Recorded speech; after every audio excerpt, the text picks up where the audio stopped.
Washing your down or poly-filled pillows regularly not only keeps them fresh and fluffed, it also helps keep them allergen-free. Here's what you'll need.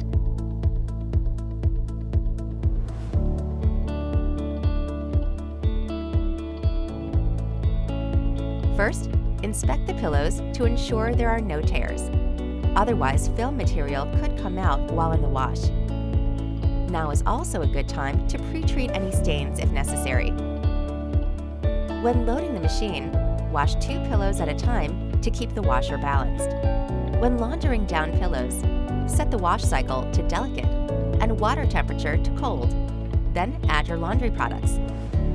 You'll also want to set the machine for an extra rinse cycle to remove all soap residue.